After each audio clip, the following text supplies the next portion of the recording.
Okay. Hopefully, I'm live. Hello, everyone. I'll just wait for a few of you to join before I get going. So this is my first session of the Songwriter series, which I'm very, very excited about, where basically I have a different artist every week, every Thursday at 8 o'clock. Oh, I can see there are potentially 15 people. Brilliant. Good. That's always awkward if you start one and there's no one there. So yeah, basically every week I'm going to be joined by a different artist, and we're both doing 3 songs each.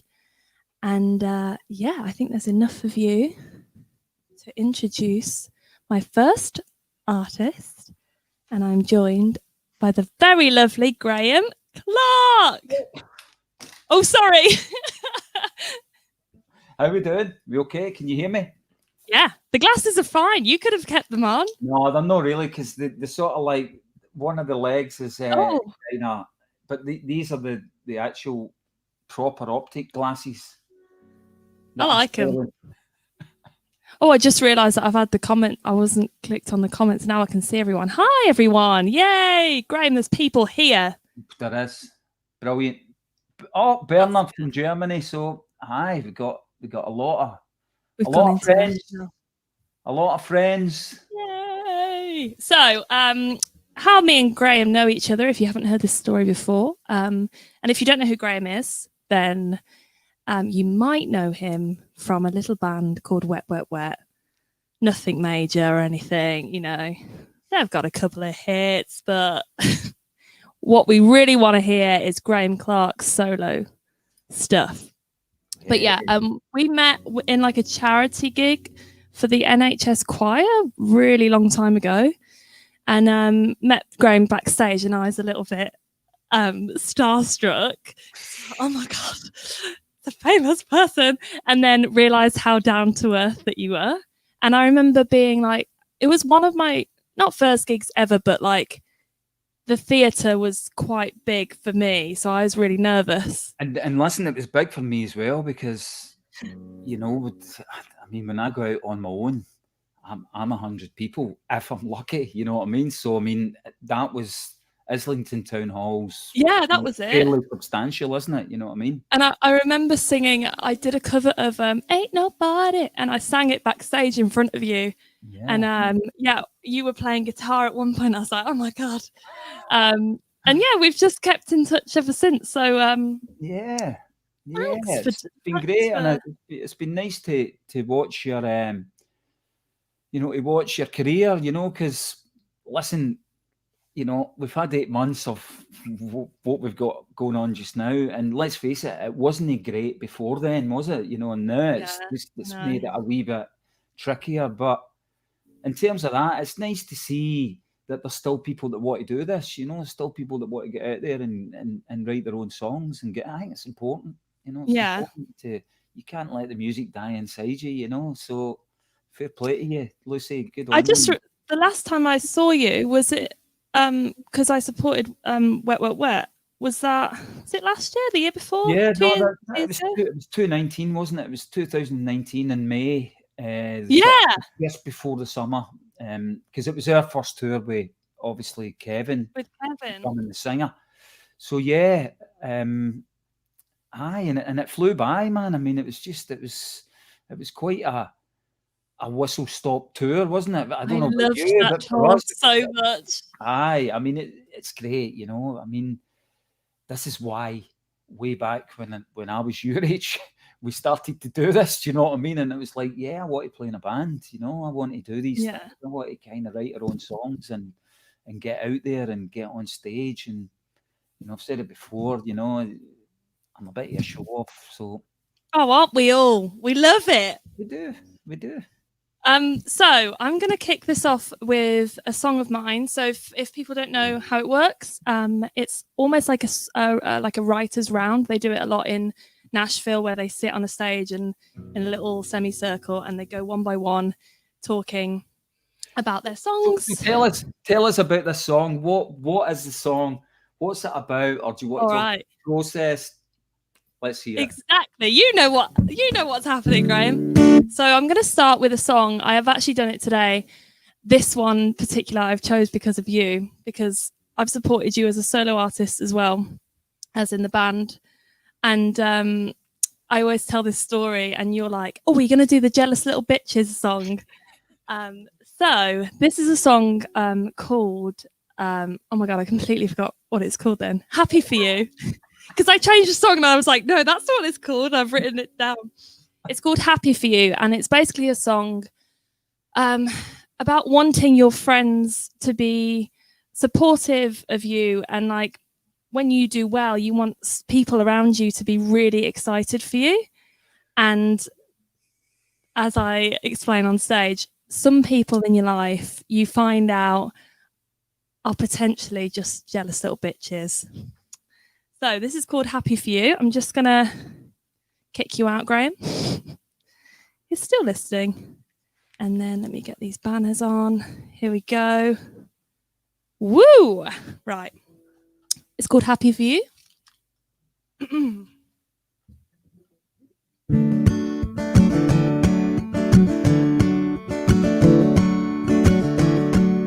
Did I do something wrong? Or did you turn so cold? Ooh, things aren't as they say. Are you a little greedy? Ooh, I might be overthinking, but you still build me up. Have you had enough?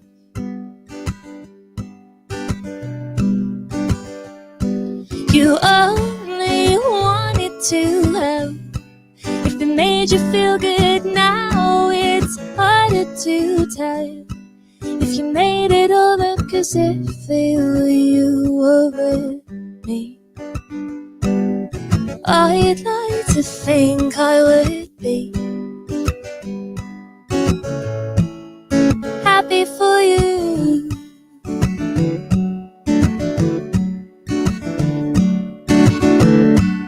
It doesn't feel the same. You're the one who changed. Ooh, 'cause you don't seem to want to know. So should I let this go? Ooh, I might be overthinking, but you still build me up. Have you had enough?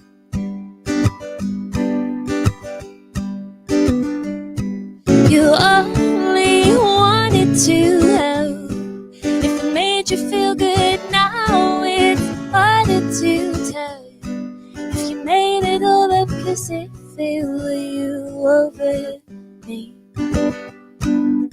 I'd like to think I would be happy for you lately. I've been questioning if you are the person you made yourself out to be. Maybe I'm starting to see, after all this time you never cared that much for me.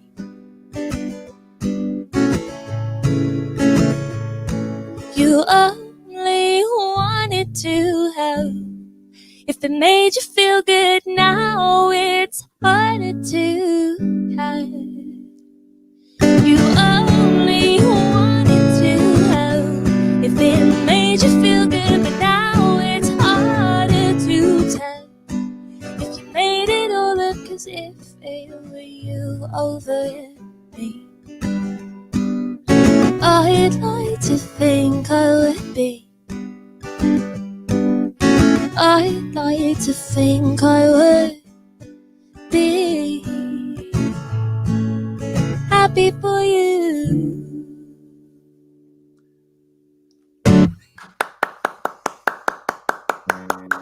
Thank you. Hey. Graeme, glasses off. And he's back. Brilliant. I love it. Yay. I love it. Well done. Thank you well very done. much. You were getting good feedback on the comments as well. Oh, good. Out, so yeah, I lots of people. What a banger. Oh, so, nice. I think that's nice. Thank you very much. The other reason I did that song was because I remembered I did it on the tour with Wet Wet Wet. And I played with Melanie. Do you remember who played keys with me? Yeah. So I thought people might recognize it. So yeah, that's my song. You can find it on my latest EP on Spotify, blah, blah, blah. Brilliant. Over to you, Graeme. Okay. Well, I mean, it's always difficult. You know, when you said, come on in and we'll do one of these kind of streamlined things, and you know, we'll do where you can play some music, and you know, it'd be easy to do the obvious ones, you know what I mean? And I just thought I was going to jump back to when I first started doing this, and this was one of the kind of first songs that I wrote for my album, Mr. Understanding. And great album. And it's called a song called I beg your pardon, it's not. I've got the capo on, so I'm being dictated by. You're teasing us to a different one. Yes. Go download the album. Aye, so that's just a sneaky way of getting more of my stuff plugged. But I'm going to do a song called Ghost, and really, I think all I'm trying to, you know, I very rarely do I sit down and sort of go, right, I'm going to write a song about that, because when I do that, it tends to kind of move away from the subject matter and becomes something totally different anyway. So, you know, if you're like me, you've constantly got sort of two chattering monkeys in your head. Only two? Yeah. I've got loads. So, I mean, this is the kind of, you know, I like the idea and the concept of that. And so, you know, it was around about the time, you know, my mum passed away, and it was it was going to happen anyway. And so I wrote this song called Ghost, and it seemed quite appropriate. And it seems quite appropriate because we got Halloween coming up and we can't get out there. So I thought, aye, okay, that kind of works. I mean, it's not about my mum dying, because I talk about being in bed, and that would be really quite strange if you were going to be in your bed with your mum, man. So... But it makes you think of her now that you've written it, and it changes the meaning for you. Well, that's it. I mean, that's the beauty of songs. Sometimes people come up and they interpret your songs completely different, and you go, "Oh, yeah, is that what I meant?" You know what I mean? Yeah. And that's good as well, because I think as a songwriter, all you're trying to do is make people think a bit, you know, and take them away from maybe what's going on in their life, or you know, a distraction even, you know. So I mean, I love it when people come up and kind of you kind of hear what they think the song is about, and you go, well, that's kind of not what it was about. But don't tell them. I know, I can understand why they would say it, but let me just play it. So if I go, there's a voice in my head, scares me to death, and I don't know what they're saying is true. Well, I tried, Lord, I tried. And if I cover my eyes, I almost can feel you coming through.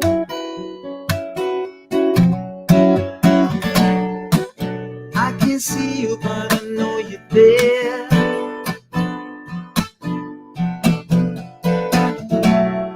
Chains of love everywhere. Hey, there's a ghost here inside my head. It's not going anywhere, and I'm on my own. Now you're gone. There's a ghost here inside my mind. It won't let me out tonight, and I'm terrified. Every day is the same, and I'm tortured by the pain, and I don't know how much of this I can take. Every night in my bed, I lie in emptiness, and I dream that I wake up with you.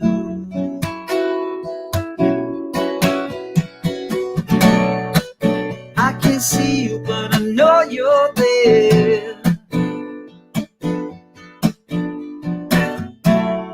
Chains of love everywhere. There's a ghost here inside my head. It's so real, and I'm so scared now. On my own. Now you're gone. There's a ghost here inside my mind. It's so clear, and I'm so blind by, and I'm terrified. There's something in the darkness. Is there something in the light? Is it the ghost of love inside my head tonight? In my head tonight, yeah. There's a ghost here inside my mind, and it's so real, and I'm so blind in mind, and I'm on my own. Now you're gone. There's a ghost here inside my head. It's not going anywhere.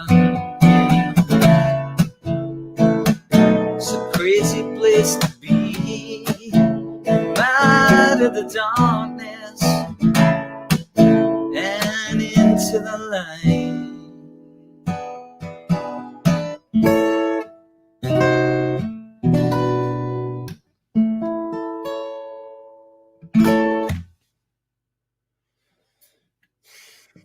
Woo!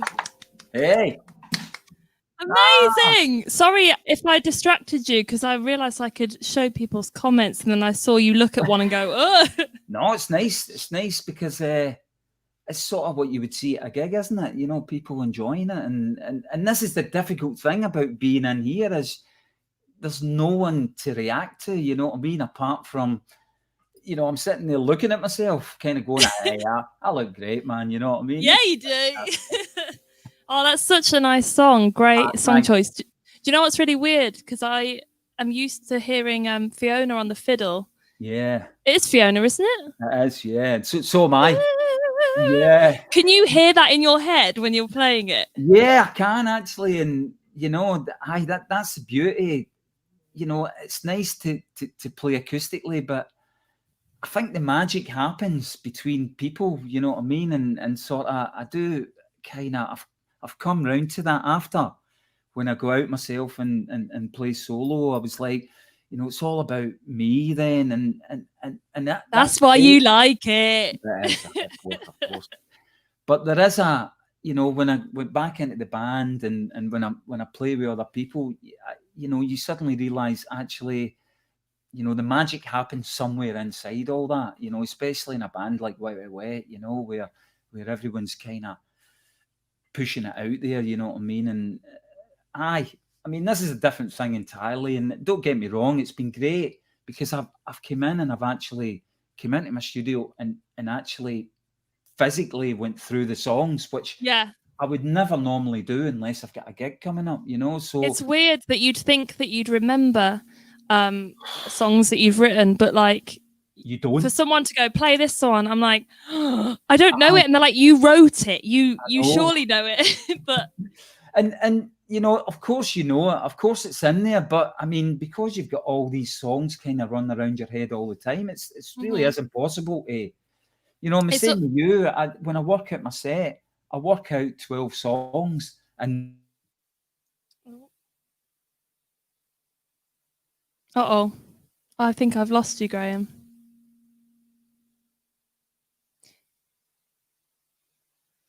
Chris? Are you still watching? Uh-oh. Am I still there? Right, guys, hold on. We've lost Graeme. Let me just ring him. It's all right. I'll do another song. Just going to ring him. Nobody go anywhere. Oh, hold on. Oh, you're back. Yeah. We lost you. You kind of went like this and then it just froze. And then I wasn't sure if it was me or you, but you're back. I'm back. I seem to have... I don't know what you were talking about. Listen, that's not really that important either, man. What's important is... No, we were talking about forgetting our own songs. Aye. Well, pardon? listen... 12 songs set. That was what you said. 12 you were songs set, yeah. Yeah. So I mean, you're trying to get, you know, although you've written all these songs, I mean, people come up and ask for Wet Wet Wet songs from 1987, man, you know what I mean? And, you know, I just can't do that, do you know what I mean? I just can't remember. When you're playing, so I'm going to go on to questions now anyway, but when you're playing as a band, you probably don't even want to say if this is true. Do you get sick of playing Love Is All Around? Yes. You know, it's funny. You know, Love Is All Around is actually one of the ones that I kind of enjoy playing, believe it or not. Oh, no. Because of the reaction and things like that? You know, it's a kind of, you know, because it's the last song we play, it's almost like, it's like a punctuation, you know, it's like a full stop at the end of the gig. You know, everyone knows, right, this is the end and we're going to be leaving. And so it has that kind of, I don't know, it just finishes off, it ends the gig perfectly. Yeah. I think. So in terms of that, I think my psychology is great. I can get you can leave. But don't tell them that. I know. But the other songs, I mean, you know, if you think about it, Wishing I Was Lucky's kind of been in the set since 1985. You know what I mean? So there are times when, you know, Tommy counts it in and it's like, oh, here, down, and you go, oh, no. And you know what? It's easy to say that. I don't mind saying that because I think that even the people that come and see us will say, I'm kind of sick of that song as well, you know? And there's other things as well. There's other, you know, things that, you know, new songs that I used to love. And that's the beauty about having a load of songs in your repertoire. You know, sometimes they fall out of favour and sometimes they don't age too well. But they're all your children in a sense, man. Yeah. You know what I mean? They're all kind of... Your babies. They are, and some of them grow disgracefully and some of them kind of, you know, grow up and grow into things that you never expected them to turn into. So in terms of that, it fluctuates, you know. Yeah, Love Is All Around. Sometimes I'm like, oh no, Wishing I Was Lucky, Sweet Little Mystery. Sometimes you're like, oh no, again. Because of course, everybody just, as soon as you hear the chord, you can see everybody in this sort of, I must admit, the crowd play a huge part in our gigs, man, because they carry you through, man. When sometimes you're not feeling it, do you know what I mean? And you hear down, you know what I mean? And you're like, oh man. And then you see people smiling and you think, do you know what? Life isn't that bad. Yeah, it's like when I'm busking sometimes. So I busk all over London, as you know. And like I get the same people coming back like every week and watch my 2-hour set. And I'm like, they must be hating me. But then I have to remind myself, they're clearly not hating you if they're coming back. So sometimes it's hard to get yourself in the audience mindset. But just assume everyone's loving you all the time, Graeme.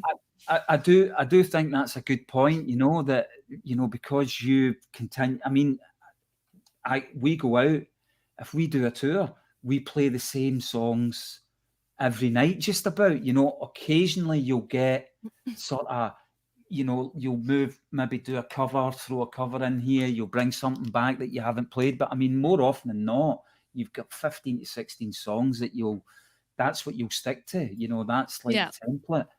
And, you know, you do feel, you know, I'm doing this again. And sometimes you say the same things when you introduce the songs, especially. I know, and we all laugh at ourselves like, I'm so funny. I've never thought of that before. You say it every time. I have some questions here, Graeme. Yeah. If that's all right. So, Veronica Spokes said, how is songwriting with the band since Kevin joined? And she wants to know if they'll get any new songs, if and when. Right. It's been, you know, we've done a little bit. We've done a little bit together, and that's really what you want to do.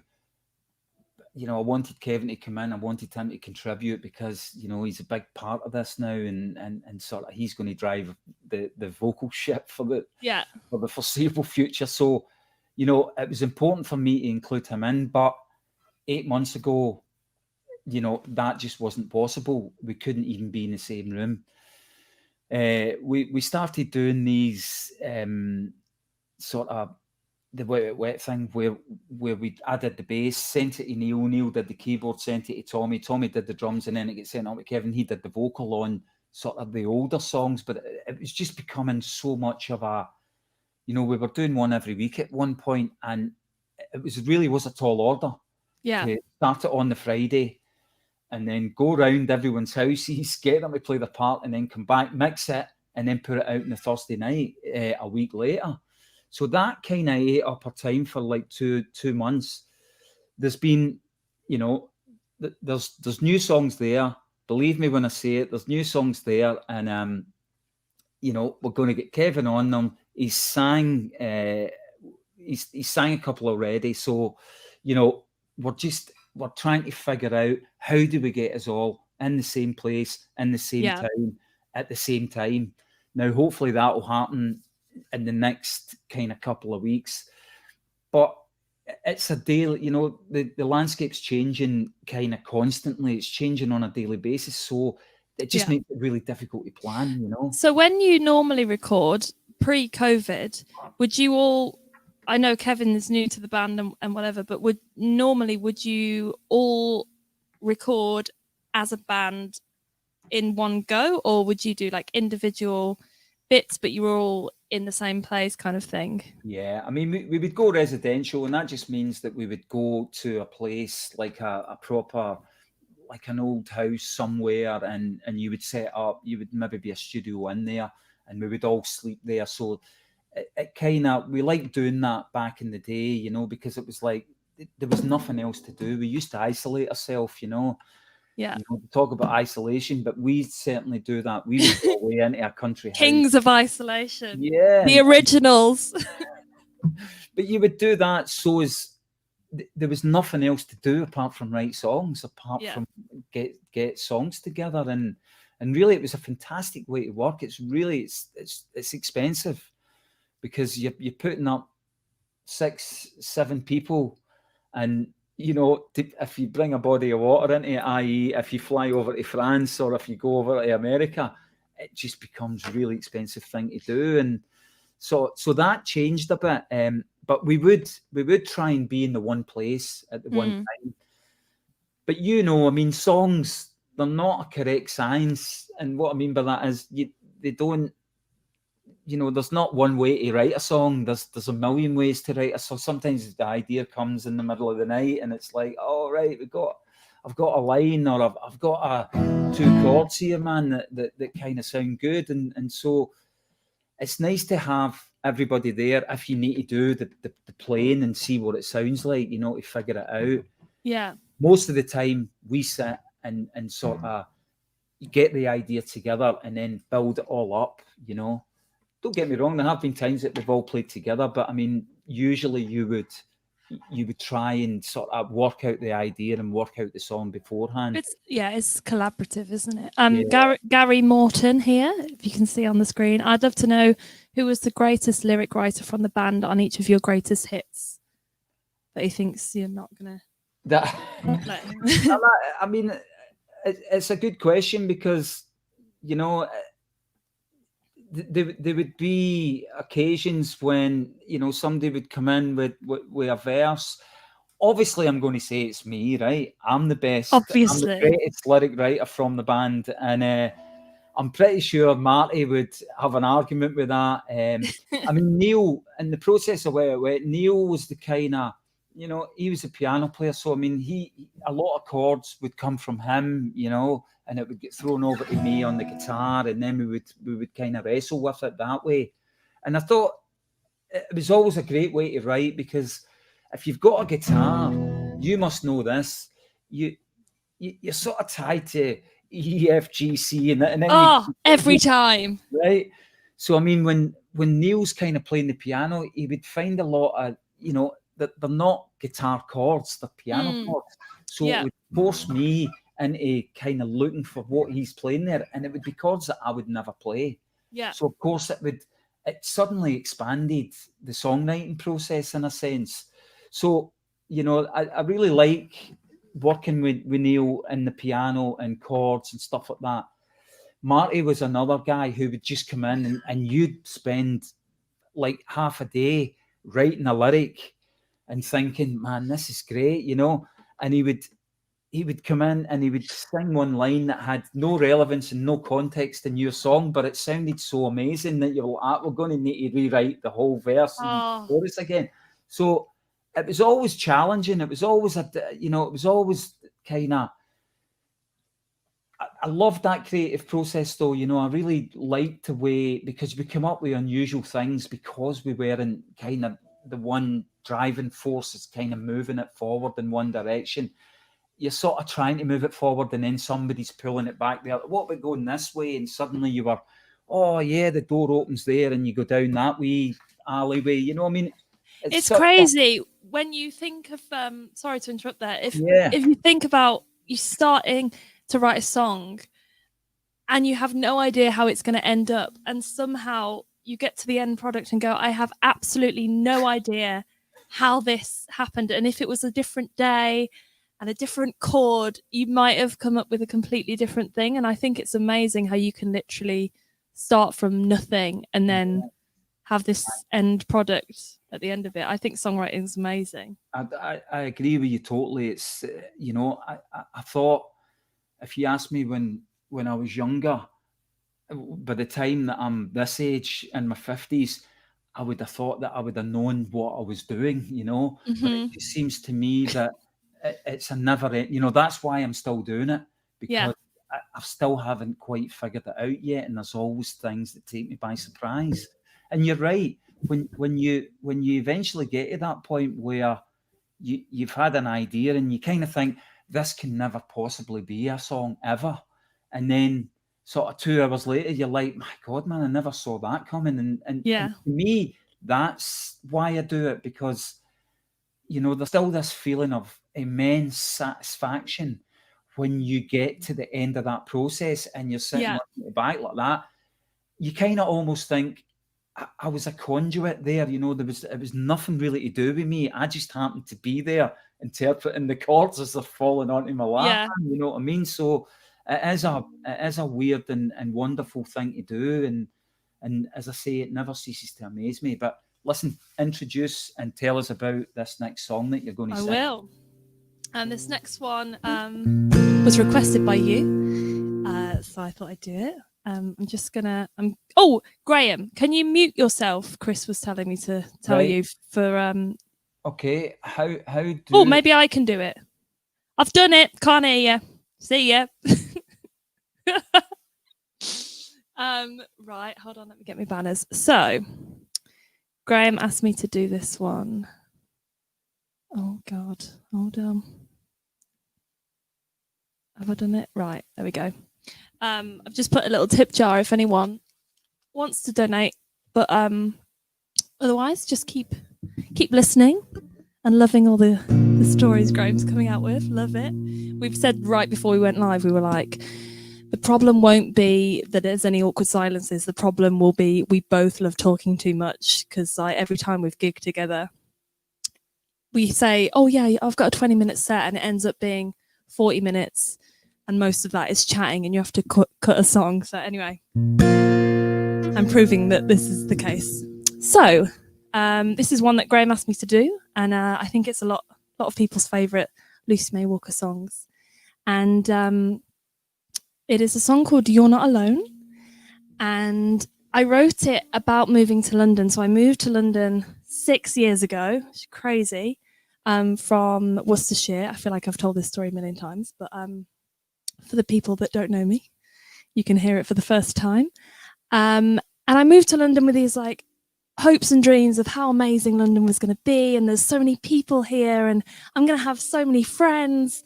And I got here, and for like the first 6 months, I was just so overwhelmed. And I came here for music, and I just didn't do any music for the first 6 months or so.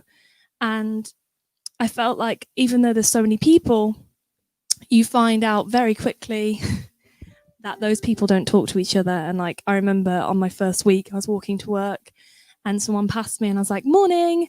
And they looked at me like I had just killed a puppy. So yeah, you get used to it. But I wanted to write a song about that and remind people that have moved maybe from one city to another or just moved towns and they can feel quite lonely. So just a reminder that you're not alone.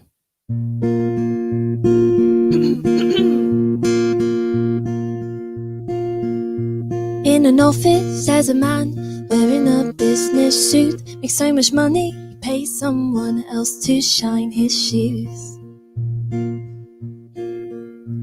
On the street, trying to sleep, another guy and his dog. They weren't so different growing up, it's just one got a job. But try not to look in their eyes, 'cause you might feel something and you might be surprised to know that they've just lost hope. You'll get lost in this city as you lose yourself.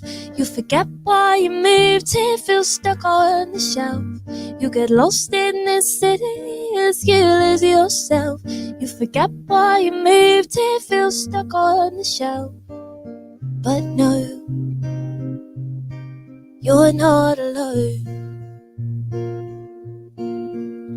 That waiter, he's an actor or aspiring to be, but his rent's up and tough luck, he'll have to work for free. Single mother with a baby getting onto the tube. No one offers to help, 'cause we're all struggling too. But try not to look in their eyes, 'cause you might feel something and you might be surprised to know that they've still got hope. You'll get lost in this city as you lose yourself. You'll forget why you moved here, feel stuck on the shelf. You'll get lost in this city as you lose yourself. You forget why you moved here, feel stuck on the shelf. But no, you're not alone. On the platform, a girl facing onto the tracks. No one sees her, no one listens. When do we face the facts?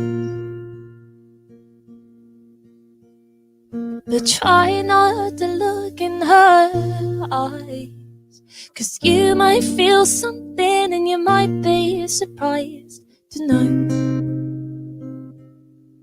that she's lost all hope. There's 8 million people all out for themselves, and they came here with big dreams that might not work out. But there's 8 million people, and some might need help to know they're not alone. You'll get lost in this city as you lose yourself. You'll forget why you moved here, feel stuck on the shelf. You'll get lost in this city as you lose yourself. You'll forget why you moved here, feel stuck on the shelf. But no,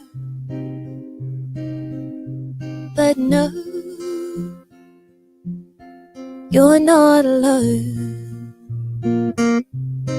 You're not alone. You're not alone. You're not alone. You're not alone.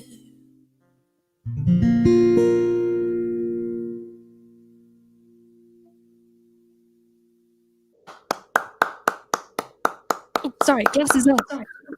Oh. I like the glasses. Yeah, I love that song. Oh, I love the it's great. It's great. Thank It's you a great very song. much. And nice bit of social commentary there. You know, it's that's what songwriting's about. It makes you think. You know, and you know, Thank brilliant. you. Good stuff, Lucy. So, Well done. Graeme, what is your next song that you're going to play for us? Okay, I'm excited. Oh, I know it. I know it. Well, I'm going to go back to this is the Mr. Understanding, and that was an album I did 2011 when I decided, oh, okay, I wanted to go out and play live. I wanted to go and I just get my acoustic guitar, get a couple of pals, and you know, go and play some songs that I'd written. So we wrote about 12 songs, and this was one of them. Kind of came together really quickly. A couple of mentions. Ian Duff, he plays the accordion. He's been pretty integral when I started this. You know, he came on board and sort of helped me out. And Sandy Jones was the engineer, the guy who recorded all the stuff, and so they played a big part in this song. And you know, as I say, you know, my favorite songs are the songs that I write. They're usually about me and my head and what's going on in there. And you know, it's nice. It's not nice to put it out there because sometimes you think I mean, although they're not completely autobiographical, Yeah. you know, I'm digging a bigger hole here, man. But you know, it was just something that, you know, I think there's sometimes in your life that, you know, everywhere you look, you see someone. Everywhere you go, you know, it reminds you of someone, and that's what I was trying to say in this song. So it goes like this.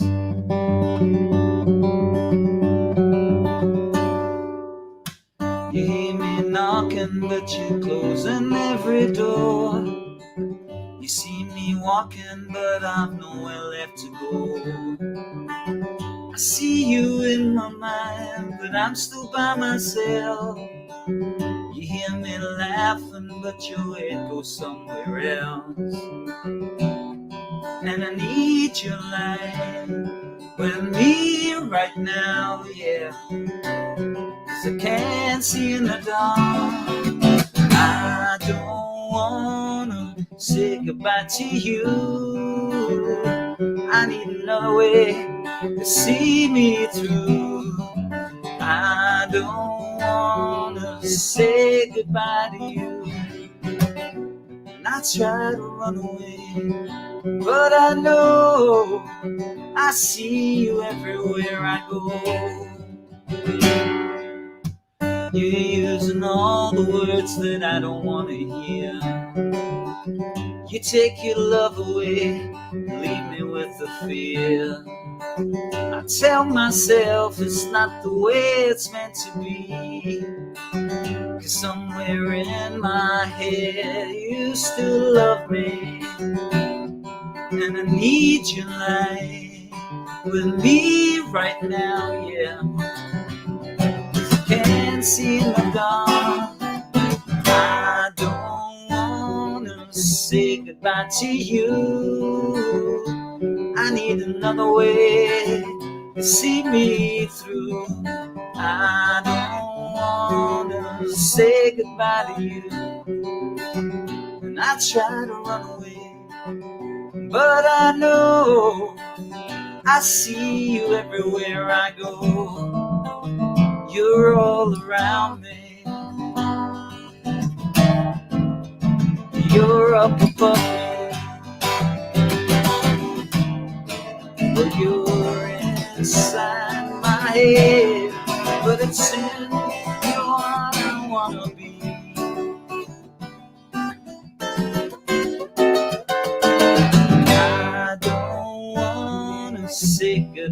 to you. I need another way to see me through. I don't wanna say goodbye to you. And I try to run away, but I know I see you everywhere I go. Everywhere I go.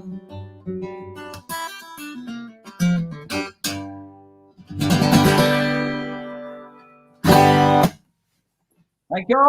Thank you. Amazing guitar on that as well. I was just thinking how like just before you got to the end, I was thinking, wow, like really nice chord change, and then woo-doo. Yeah.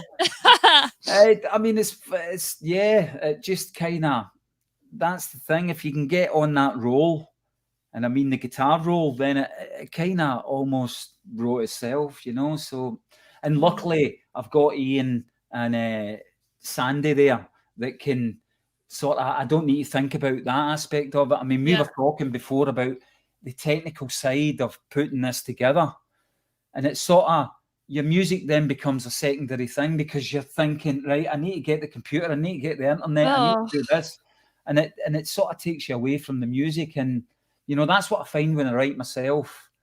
I'm kind of doing the technical side as well, and that's difficult, to be creative and be technical all in the one go. They say as like an artist, it's like 10% performance and like 90% admin. And like, I honestly find myself doing so much admin.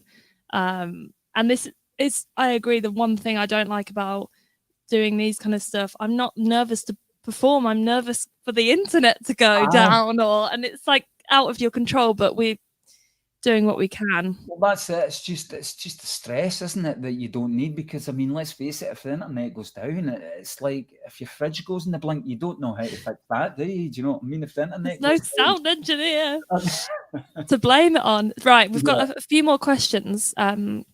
This is from Chris, who is downstairs. Okay. Hi, Chris. For GC, when it comes to songwriting and developing ideas, do you allow yourself to be influenced by what's popular, or do you have? I feel like I can answer that. No, you don't. You do what you want.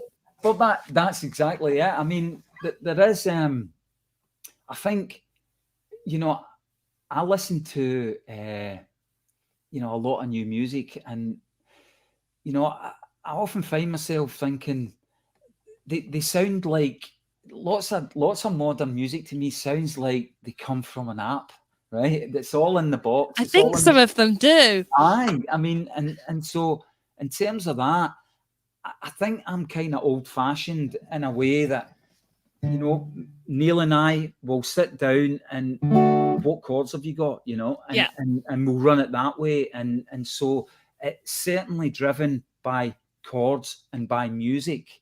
And by that, I know that sounds a bit banal, but in terms of that, Kevin said to me once, and Kevin's like you know, he's modern, he comes from this kind of era, and he said to me, you know what, you know, he quite liked writing with us because it was driven by chords. He said when sometimes in the band that he was in before, they had a beat, and then was that Liberty X? Yeah, is that right? Yeah, it was Liberty X. They would write the song with the beat in mind, so the beat was like the whole kind of important aspect to the. That is just not for me. Absolutely not. You know, if you don't come from that area, and you know, I grew up in the 70s. You know, I went and saw the Clash. I saw Bob Marley and the Wailers. So I mean, I was, you know, my drivers were, you know, seeing guys on stage, seeing people on stage playing, and so that was what appealed to me more than anything else. Then when you sort of get into the nuts and bolts of, right, how do I get up there and play, it sort of then comes down to, okay, I need to write some songs now. So I mean, when we started the band, we were still at school, and as I looked at Tommy and Neil and Marty and myself, I thought, we look all right, you know what I mean? We're not we look no bad, and you know, all we need is a song. If we get a song, then we've got a chance to go out there, you know, because we had Tommy could play the drums pretty well. I could play a couple of chords, man. Do you know what I mean? And Neil could play a little bit. So, you know, it seemed to me that that's what we need. We need a song. And so when that penny dropped, you know, luckily I was listening to guys like The Clash, you know, who weren't really proficient at their instruments, but what they had was the attitude. And so we lent on that, you know, just having the kind of mentality and the attitude that was like, you know, this is what it's about, you know, and sort of not, you know, obviously that changed a bit. Certainly when we came out in the 80s, there was a lot of, it became sort of, you know, there was productions, you know, things had productions, there was all these like studios. I think we, you know, when we started writing our first song, the guy who we were recording is like, you need a click track. And so you're like, what? You need a what? What's that? Yeah, I hate click tracks. That's Tommy's job. That's Tommy's job. Yeah, he is the click track. So in terms of that, there was all this technology that came in when we were in 1985, you know.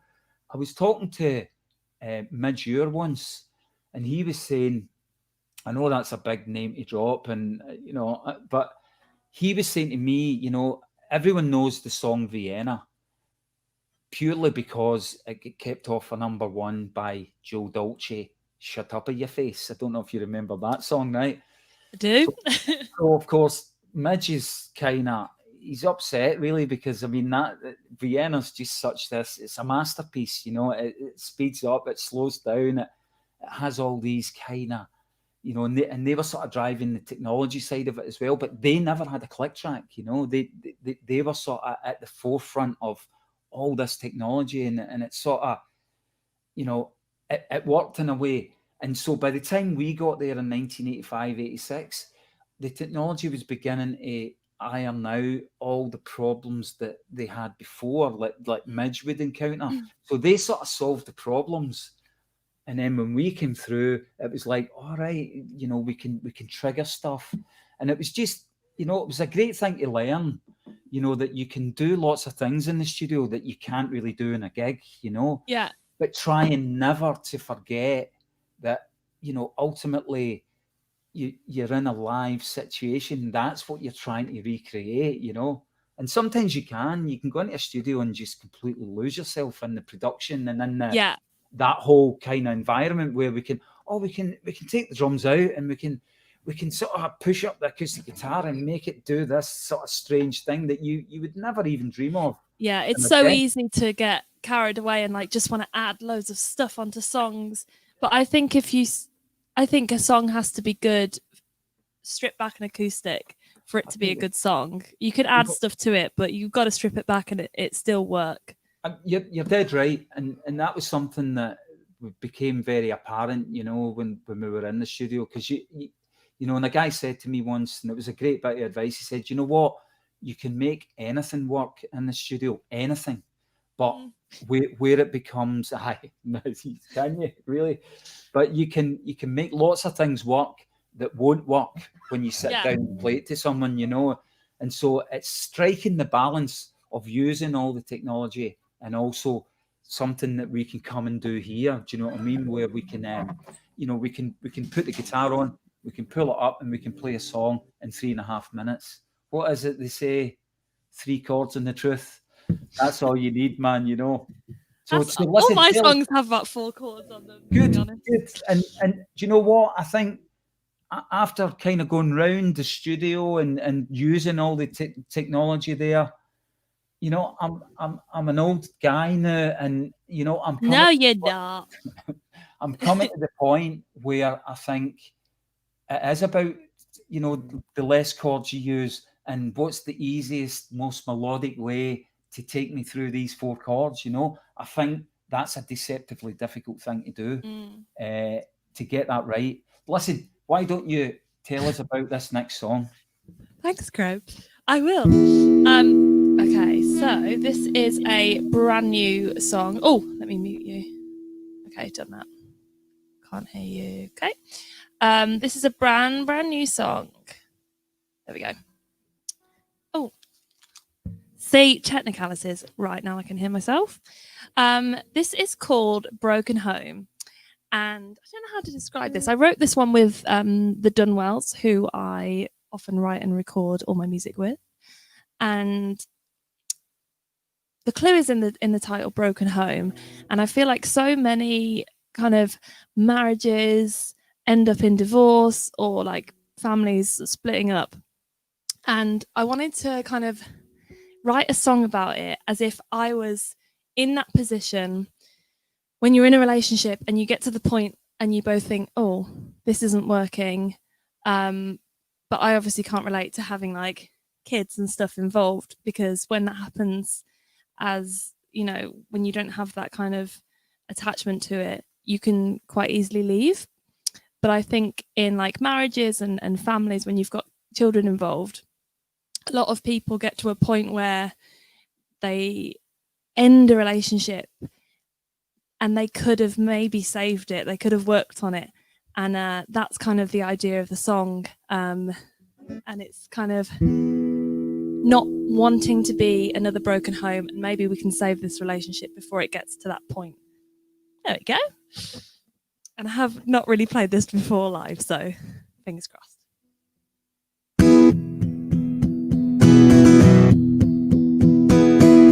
Just look at what we built together. The plans we made were meant forever. So where do we go from here? Where do we go?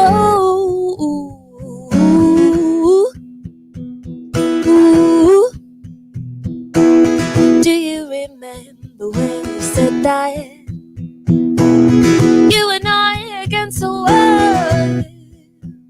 Where do we go from here? Where do we go?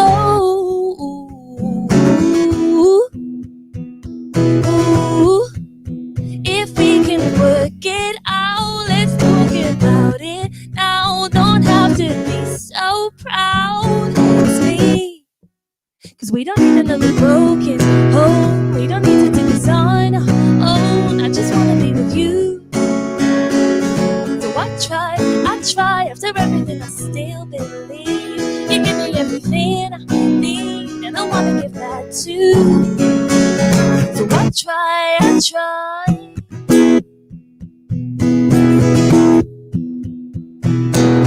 We have the time for starting over. Let's start with all the things we love about each other. Where do we go from here? Where do we go?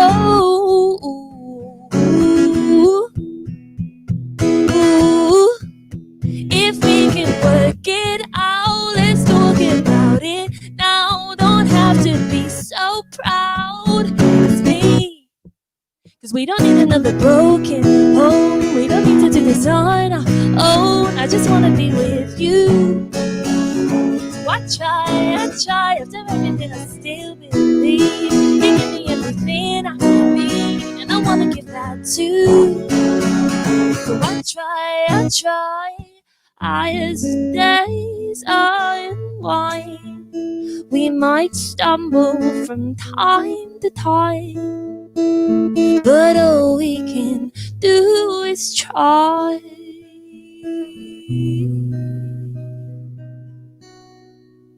'Cause we don't need another broken home. We don't need to do this on our own. I just wanna be with you.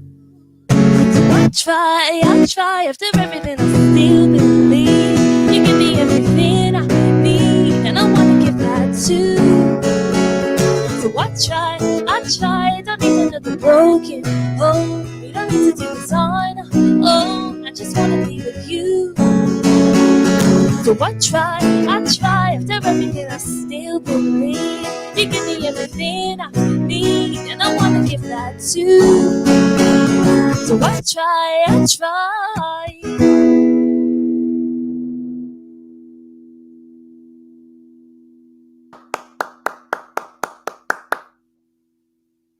There we go. Graeme, I lost you at one point. You did. Just when you went, this is the song about, and then tumbleweed, nothing. So I managed to get back on. So I heard the second half of the song. Thanks for coming back. Nice.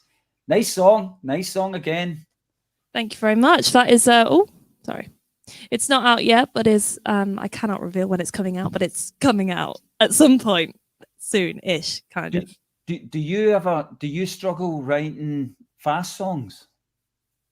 Because that's a fast song, yes. and it's kind of up tempo, isn't it? And yeah, we wrote our fast songs when we were young, and we had lots of energy. I always kind of look back on that, and I think the older you get, the more you're like, this mid-paced, laid back kind of. That's my kind of. I do. Yeah, no, I do definitely find it easier to write slow and sad songs. But for my kind of upbeat, more like single type songs, I normally co-write with the Dunwells, because they kind of get the right. I want a pop song, but not a pop song that sounds like, people in the charts. Well, I want to be in the charts. I don't want to sound like, I don't know, Katy Perry kind of pop. I want to be a guitar-based, maybe indie pop. And I feel like co-writing for me really helps. That not always, because I've written like very sad songs with co-writes, but I find it easier to write with them upbeat. But if you listen to the lyrics to most of my upbeat songs, they're still quite sad. I'm always lyric based, so yeah. Does that answer your question? Oh God, we've lost him. I thought he was just like, oh yeah. We've lost Graeme again. Hopefully you've still got me. Oh well, I'll just talk to you. I've got some more questions for Graeme.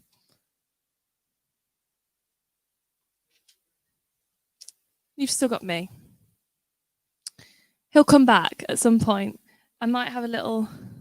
Oh, thank you very much. Look through your comments. Normally, guys, can I just say thank you so much for joining in. I don't normally have this many people. And normally I have enough for me to keep track of the comments.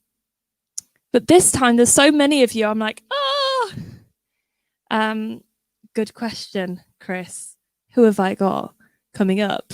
So my next guest, same time next week, I think it's Megan O'Neill. Let me just check. Yeah, next week I am joined same time, same place by the lovely Megan O'Neill, who is like country pop, I would say. She might say something else, but country pop kind of genre. She'll be joining me next Thursday at 8 o'clock. And yeah, I might just ring Graeme again. Nobody go anywhere.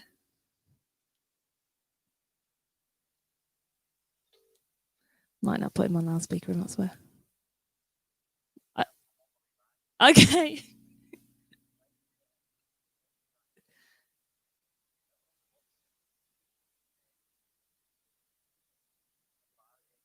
Chrome, yeah. Okay, I'll just keep chatting.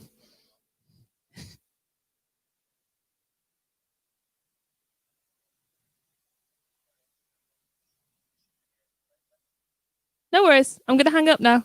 Here he is. He's back. Okay. Thanks for staying with us. Do you know what the Wait, you're back. Aye, my internet's kind of it's solid. It's solid in actual fact because I'm getting my emails in here. So that's so weird. I wonder what kicked you out. I hope it wasn't me. Nah, like that's just the way life is, isn't it? Sometimes it's like that. So, oh yeah, and I've just revealed I've got your number to everyone. I've got Graeme's number. Yeah. Okay. Graeme, before you start, I just got one more question and I wanted to get to it before. Okay. Dot Liddle, it's just a quick one, says she's missing you a lot and asks if you'd ever consider doing a duet with Beverly because she's got a really good voice. Is that your partner? Yes, yeah. Would you ever consider doing a duet with her? Well, I mean, it's I think that's a question you'll need to ask Beverly, innit? You know what I mean? Would she consider doing a duet with me? I mean, we've written a couple of songs together, and oh, nice. I kind of think it's there's something quite uncomfortable about it's like the Von Trapps, do you know what I mean? We get we get Alexander in there, man, our son, and then we go out as a trio. Do you know what I mean? So I don't know. It's not really something that I think she wants to do, and it's not really something that I want to do either. The answer's no. Sorry, Dot, it's not happening. I was trying to be diplomatic there, but no. It looks as if it's not going to happen. It's not going to happen. All right, Graeme, take it away for your last song. All right, let us know. I'm just going to I'm just going to play. I'm going to do a verse and a chorus of a new song I'm working on. Oh, nice. Okay, cool. Just because every time I speak to my people on the social media, I'm like, look, there's new songs there, and they never hear it, and then it's like, right. We want some feedback in the comments if you like this. Okay, so if we got this, think Elton John. Let's just talk about the weather. Let's be in it together. Your expectations just get in the way. Just take a walk in the pond, put them in the dark, and you're still dragging the ball in a chain. Everything's up in the sky,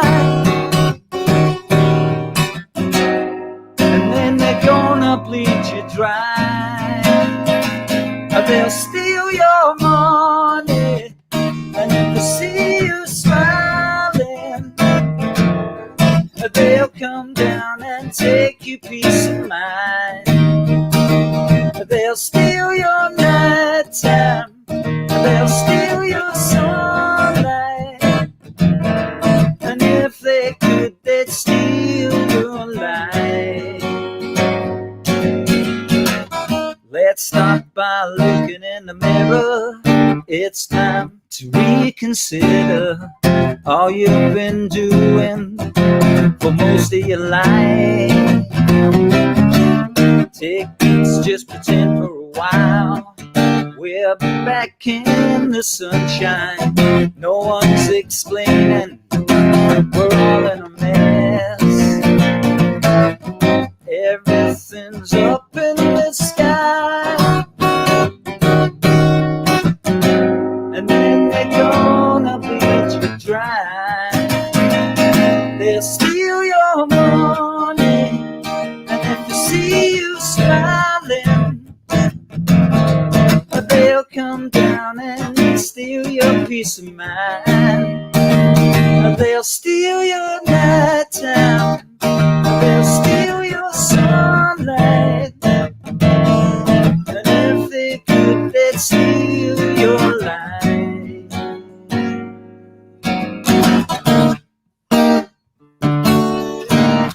Okay, so let me hear what you think of that, guys. They like it. Am I view? Well, I've been highlighting the comments. People are really liking it. My mom said she liked it, but to be fair, she does like everything that I kind of show her. So let me find someone else. Loving the blues vibe. Love this, Graeme. I love that I can see a combination of our fan base on here. That's kind of the point of this whole thing. It's great. So it's great. That sounded great. Yeah, I mean, it's so difficult because we're all in this kind of weird isolation. Graham Duffin often tells a good joke about some of the gigs that we do solo. They're actually socially distanced gigs before there was social distance.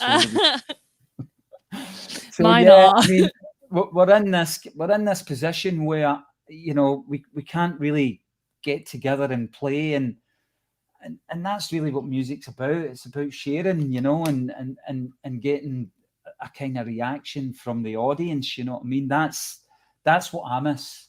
Well, at least, you know what's interesting? Sometimes I think a song has gone well live, but maybe afterwards people have gone, maybe not. But at least on this, yeah, you can see people are writing actual feedback. So yeah, it means you don't have to put something out and it be a flop. You can kind of test it on people. So thanks everyone for commenting, and that you can read them back afterwards, Graeme. And brilliant. I didn't see one negative. I don't want to see a negative, so don't tell us if you don't like it. But yeah, well, that's good.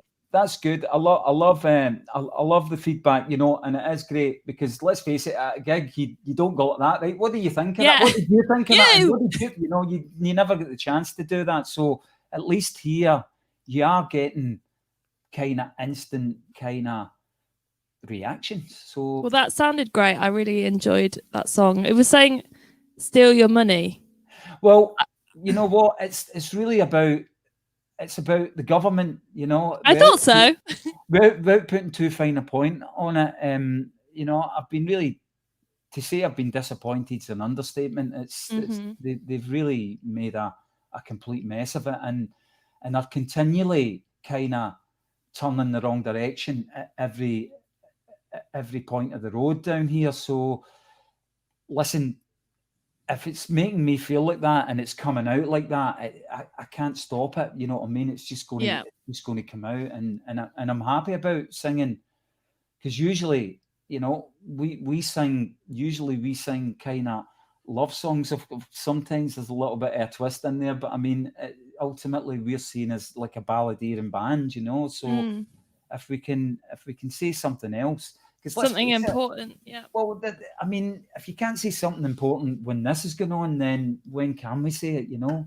So I think you can see that people used to be really scared to have an opinion, like politically as well.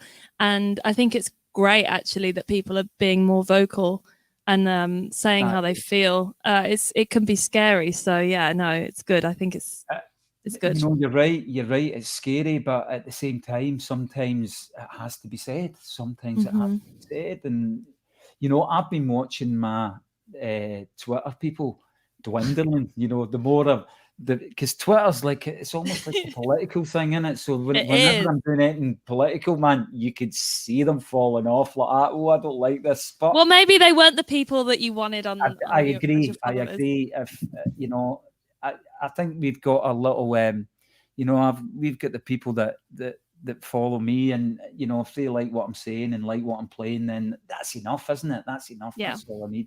Well, listen, guys, thanks. I'll definitely read what you're saying because it's, you know, as I say, you do it in the isolation of your own studio, so you've no idea, man. You're spiraling out of control into, you know, some kind of third dimension somewhere, and you don't know if it's good. You know, you think it's good, but sometimes being a songwriter, you're the worst judge of your own music. You know, because I mean, you know, to use a crass example, Love Is All Around, we thought that would make a good B-side, you know, and sort of we did it in a day, never thought about it. Wow. Sort of went, oh, that's quite nice. That'll work in the B-side or something, you know. And then, of course, the powers that be got a hold of it, and it was part of the movie. And they were like, oh, man, this has to go out as a single. And so in terms of that, I think songwriters are always the worst judge of their own material because the stuff that they like is not normally the stuff that is commercially viable for the whole world. You know what I mean? Yeah, so I agree. So, you know, sometimes it's nice to get you know, what do you think of this? Well, I think it's gone down so well. And like, honestly, I don't normally have this amount of people watching. So thank you so much to all of your fans that have come over. And yeah, you've been the best first guest ever. And if I could have you on all the time, then I would. So, yeah, hopefully we can do something again at some point. Definitely. I mean, I think this is the way forward, Lucy, for a lot of people because, you know, who knows, man? We're hoping that we're all going to be out next year, and we're hoping that you know, that we've just parked up this year and sort of 21 will be the year that we're actually able to go back out again and play in front of people. So, fingers crossed. Who knows? But I mean, for now, this will do. This will do, aye. So I think we might be here for another couple of months. So absolutely, I'd love to do it again. Oh, amazing! Well, thank you so much. And I think we're going to wrap that up, guys. But remember, I'm doing this every Thursday, 8 p.m. Next week, I've got kind of I think you'd like her actually. She's called Megan O'Neill. She's kind of a country pop artist. She's from Ireland. So yeah, tune in. All right, Graeme, I will say goodbye. Yes. Thanks, everyone. See you later. Bye-bye.